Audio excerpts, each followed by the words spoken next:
Tonight I am going to continue talking about the book Life in Relation to Death by Chagdud Tulku Rinpoche, and it is part of a bigger class or a series of teachings on preparing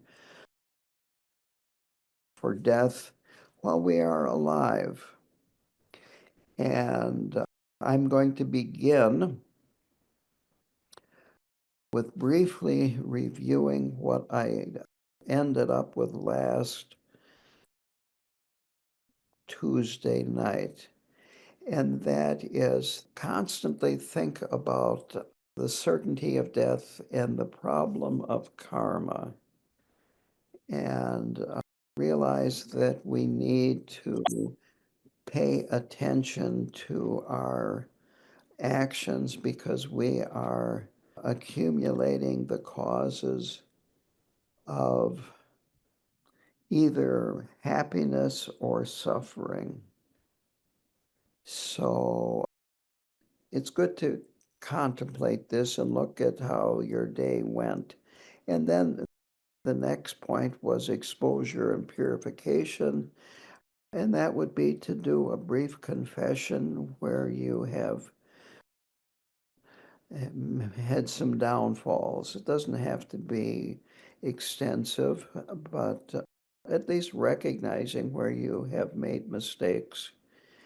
And also, it's important to distinguish between what you could call a serious mistake and one that is more frivolous. I'm constantly making mistakes. So here is one. I think this is pertinent. I turned in my information to my tax preparer for my taxes, and I got a letter back, an email back saying, well, we need these two forms. Then the next day, I get in the mail a 1099 something form that I had forgotten to even turn in, and the email from the tax preparer didn't even include that form. So I emailed her back, well, I'm working on getting those two that you wanted, but I found another one here, and when I get it all together, I'll bring it to you. Yada, yada, yada. I mean, that's the way my life operates. So I don't think I violated any vows. So in a way, this kind of mistake is pretty insignificant, and there's no point in beating yourself up because you think you are violating a huge, or it's a huge violation of some precept or another. So make sure that your reaction are related to how serious it is that you have violated the precepts or your moral commitments and so forth. The next is to recognize your good behavior and then dedicate the merit. And that too, I think, is important, that it's easy to look at things from a negative point of view and see your faults, your defects, your mistakes, and so forth, and don't recognize when you have accomplished something, when you've done something good, valuable, and so forth. I frequently compare this to training a dog. We're training our mind, and when a dog does something good, you immediately reward it with dog biscuit, which you happen to have in your pocket or your purse. You don't give them the biscuit 30 minutes later when they have no recollection of what you're giving them the biscuit for. So it's good to pat ourselves on the back when we do something that's virtuous. And then the fourth one, and this is where I'm really beginning the talk, and that is to meditate on our own death. And this is a very interesting exercise. And that is actually imagine that you are in the process of dying. And this is it. This is not going to be, take me to the ER and the doctors will do something and there I'm all right, actually. You can be very imaginative here. This uses your mind, which is very creative, to use this creativity a positive way. And so you could use different scenarios. It could be an airplane crash. It could be a heart attack. It could be being attacked by a mugger or cancer.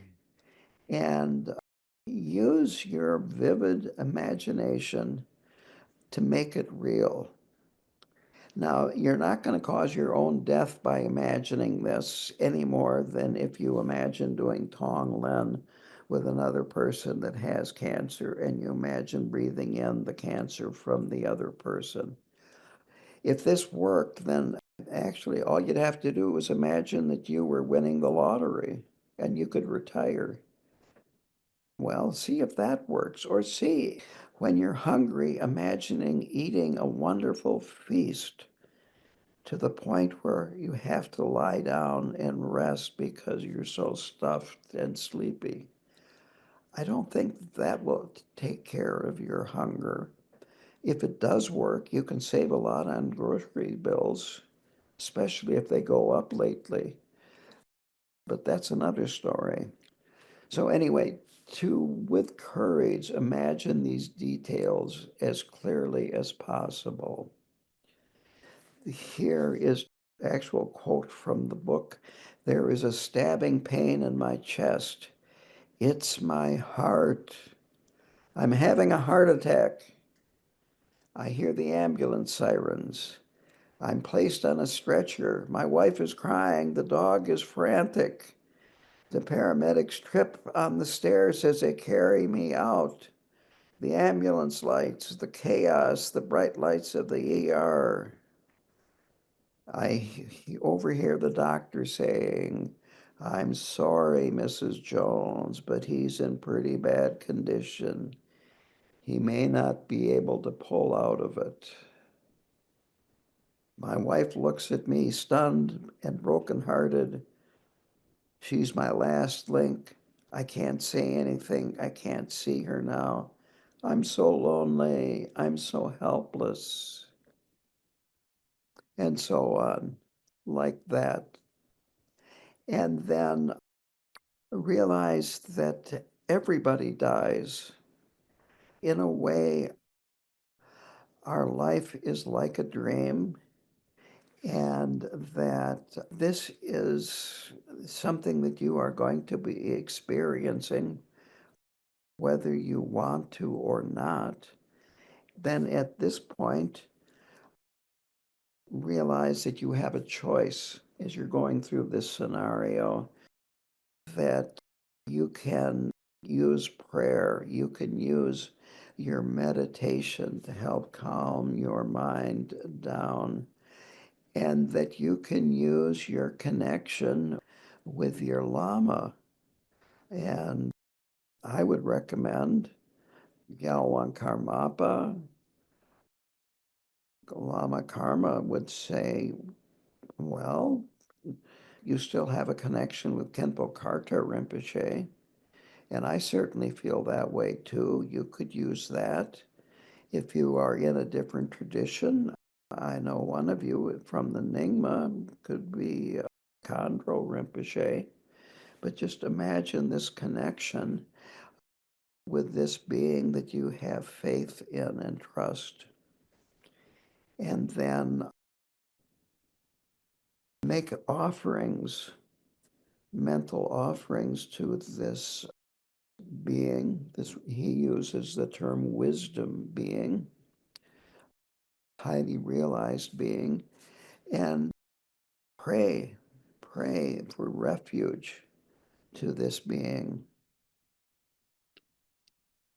To continue quoting from the book, after that you dedicate merit by the virtue I have accumulated in my life, may I and every other being who passes through the door of death find rebirth in a state of pure sacred awareness. Now, about that, the Kagyus are going to use slightly different language, but in this ultimate awareness of Buddhas and Bodhisattvas.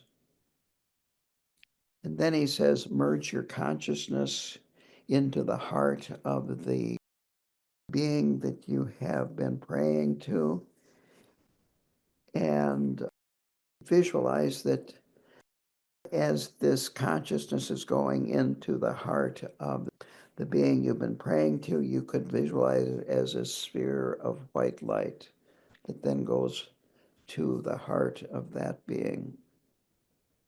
The book has more about that, but he recommends this to, you might say, prepare yourself for when you actually do face death so that we can do it more calmly. And the calmer we are, the better the outcome. I remember a student of mine told me this story one time. This person was traveling on an airplane, and this was a frequent experience because of job commitments.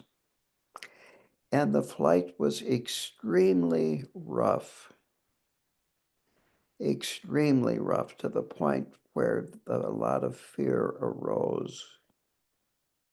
And she visualized Amitabha above her. And the visualization was the clearest, most powerful visualization she had ever had of Amitabha. Her reaction was, "Oh no, I'm not ready." And she panicked. So when the time comes, you don't want to panic. You want to remain calm and let go. We're going to go into this much deeper with future teachings, but this is a good way to introduce all of this. So then make this aspiration after you visualize your consciousness merging with the being that you have been visualizing as your wisdom being, as the Karmapa or Khenpo Karthar Rinpoche and so forth. Tai Situ Rinpoche would be a good one too if you're a student of his. But then vow that from now until enlightenment, I will work for the welfare of others. I will do what I can to reduce my faults and increase my qualities of wisdom and compassion. Then after that, just let go and relax in open awareness. This, in a way, is a form of guru yoga. And again, the reason why I chose this book is that it is easy to understand, it's short, and it kind of forms a nice introduction to what we are going to be getting into later on. The next chapter of the book is what I want to talk about next, and it is this transition from death to rebirth, the bardo, to use one word. And as the body approaches death, he talks about the way the body starts to disintegrate. It has to do with what is called our subtle body. So our body is made out of the 5 elements, and at the top of our body is masculine, and it's the form of a white drop. It's at the crown chakra, and it's been there since birth. And then as our body starts to disintegrate, the body has subtle winds, subtle energy, and there are subtle winds that hold that masculine white tigle is a good word for it at our crown chakra. And this energy, the winds diminish in strength, and the tigle descends to our heart chakra. And then at the navel chakra, we have red feminine energy, again in the shape of a drop. And the subtle winds keep it there. And as they weaken, it rises to our heart chakra. And as they meet, then we have what is called the clear light bardo.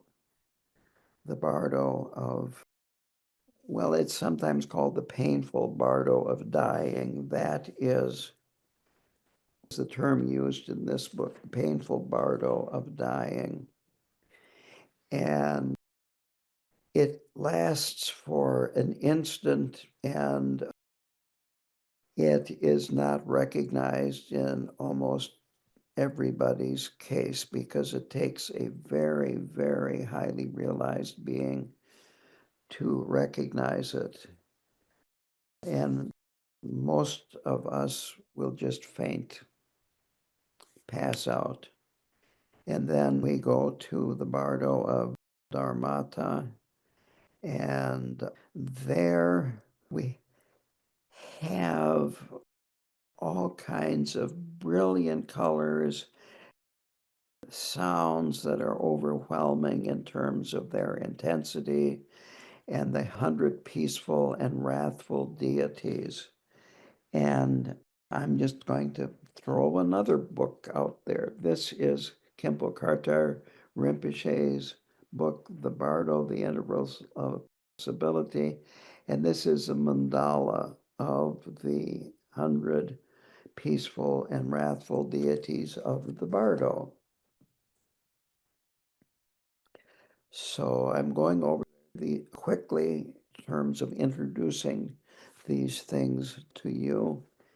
And during this stage, if you have practiced diligently and thoroughly and have developed some skill in visualizing the deities as being the natural appearance of your mind, you can attain enlightenment at this stage. But again, it's difficult to do, and most people do not recognize the bright lights, the sounds, the deities that appear as their own mind, and then they enter the bardo of becoming, or the Sipa bardo. And this is where you take rebirth in the Sipa bardo.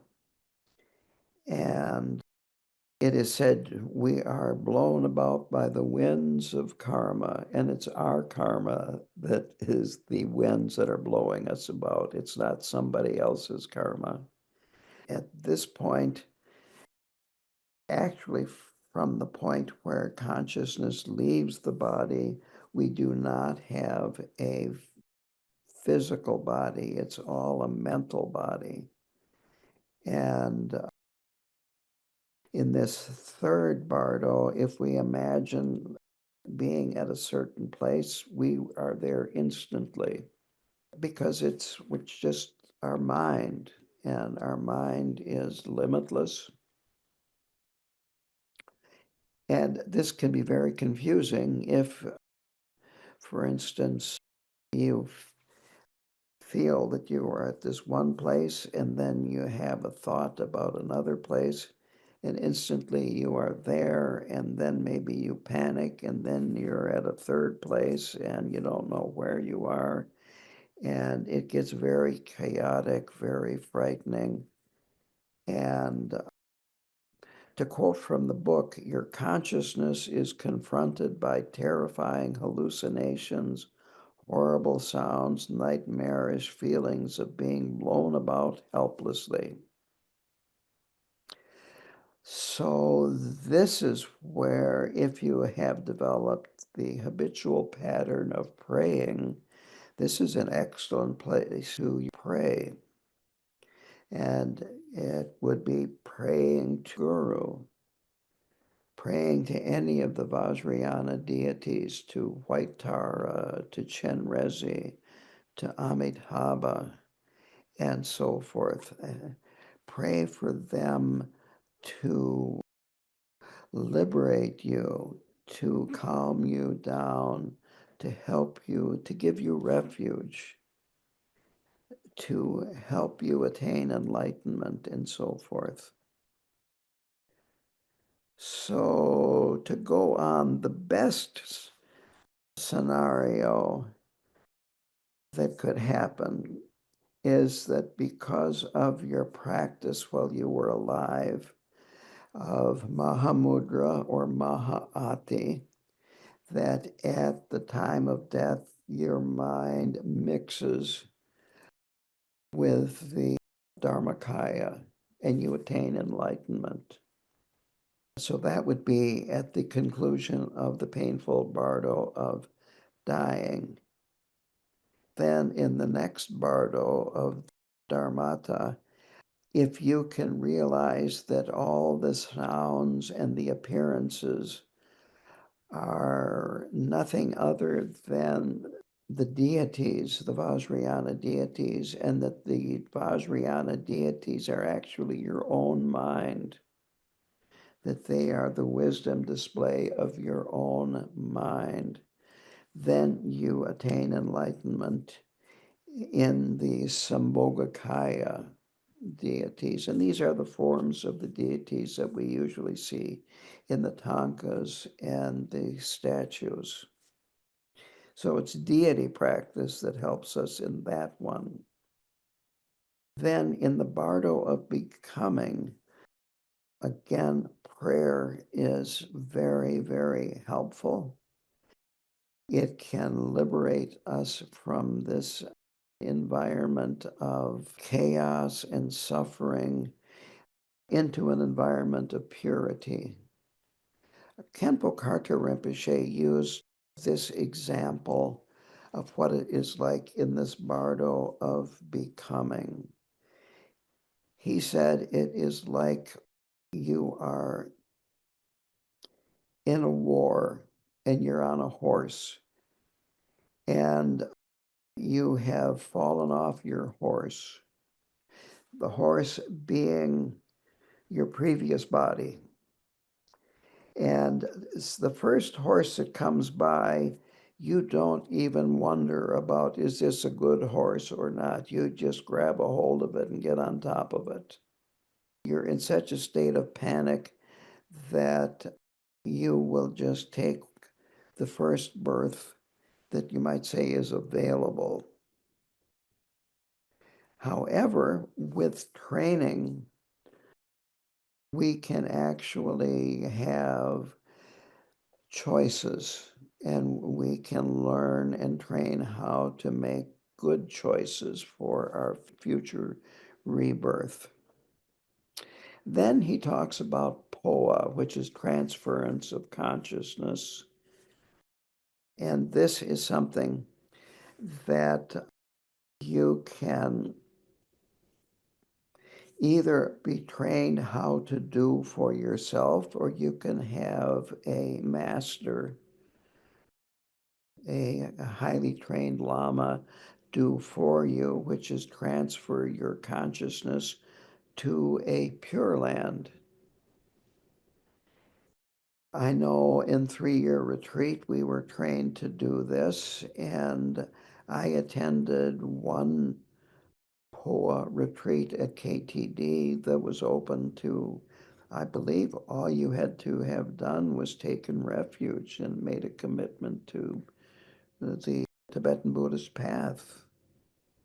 And so with a Powa, we can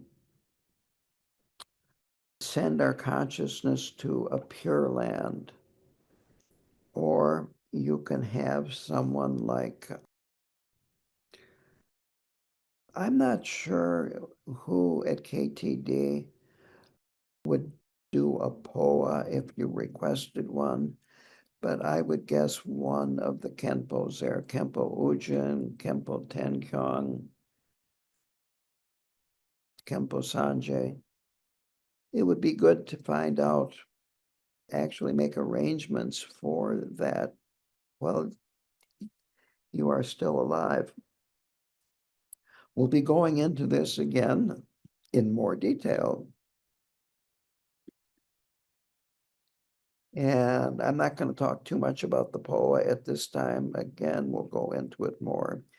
Then finally, there's a conclusion of the book, and that is this book can be used to, quote, reach into profound places in your understanding, end of quote.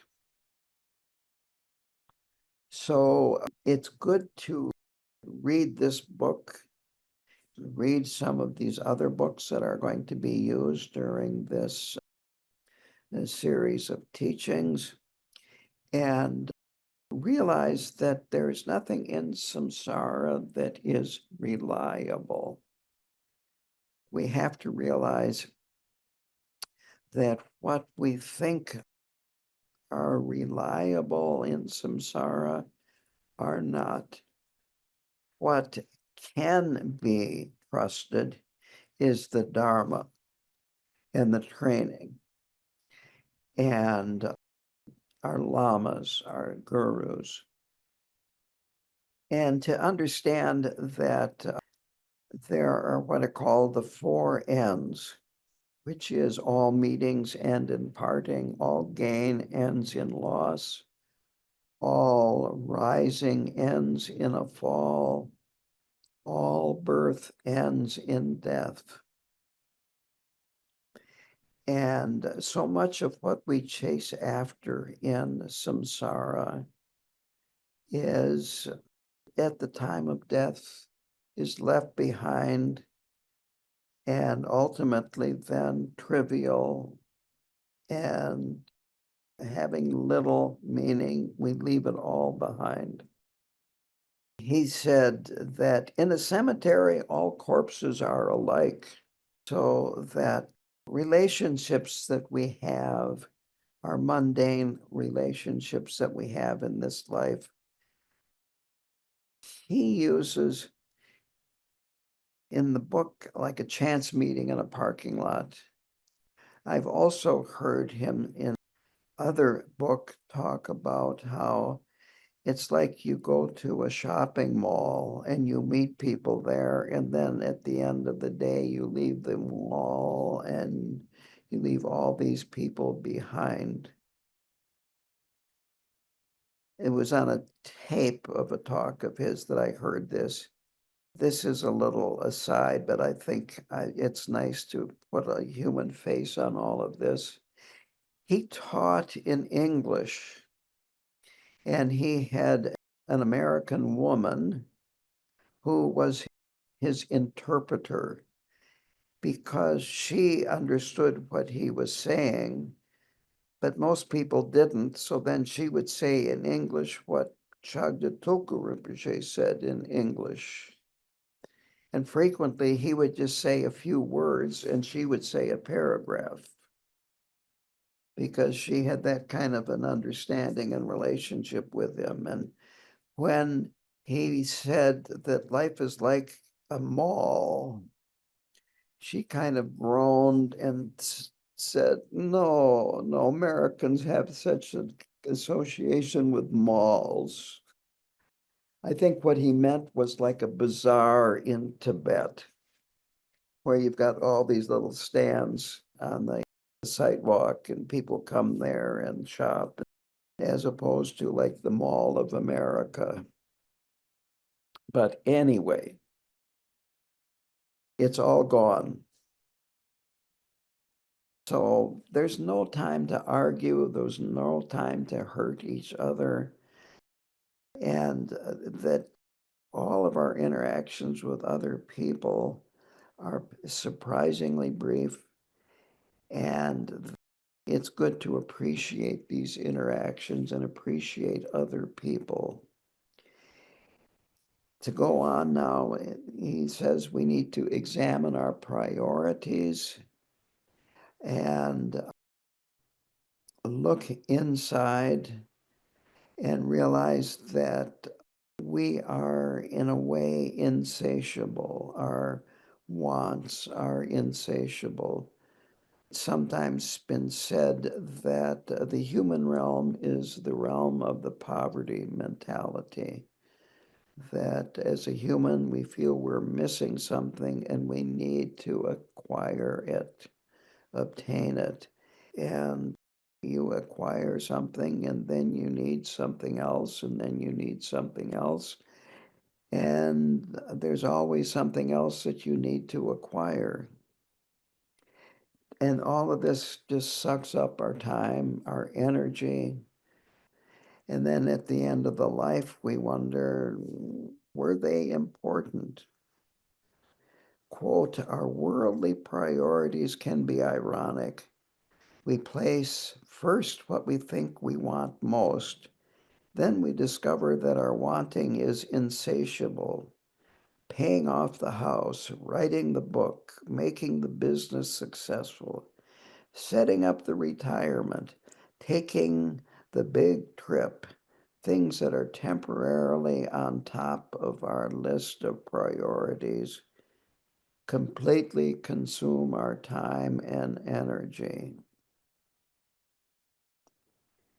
And then at the end of life, we look back and wonder what all those things meant. So this is very important, that at the time of death, we leave everything behind except for our karma. We unfortunately can't check that at the airport, so to speak, that we take it with us. And this is what we really need to pay attention to, is our actions of body, speech, and mind, and the karma and our habitual patterns that we are accumulating. It's important to develop contentment. It's important to appreciate what we have in terms of our worldly perspective, our worldly existence. And it's important to understand our inner resources, the resources of kindness, compassion, wisdom, and so forth. So keep working on removing or at least reducing your faults, and keep working on spiritual development. He says, resolve never to harm others and avoid over-focusing on our shortcomings, our inadequacies, and our miseries. These can cause a feeling of helplessness, despair, discouragement, and so forth. And I can tell you this, every time I go to the doctor and I look around in the waiting room and the people wandering around, and I go, things aren't so bad in my body. There are a lot of people that have things much, much, much worse than I do. So it's good to remind ourselves of this, the suffering that other people have. A long-time acquaintance of mine that I met in 1969 just died a few days ago. The funeral was today. I couldn't go to it.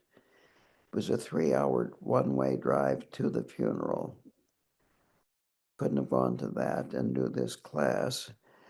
But a lot of people that I have known have died in the last year, the last, not necessarily 2024, but between March of 2024 and March of 2025.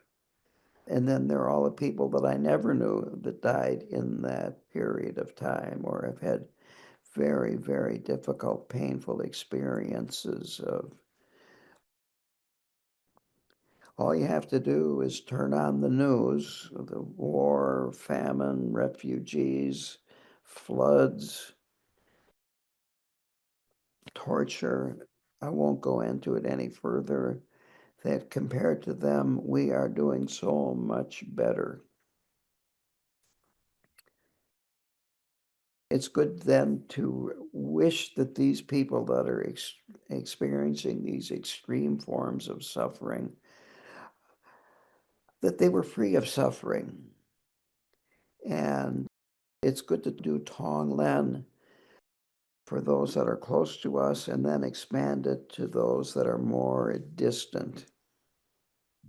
So rejoicing in the happiness of others, rejoicing in the virtue of others,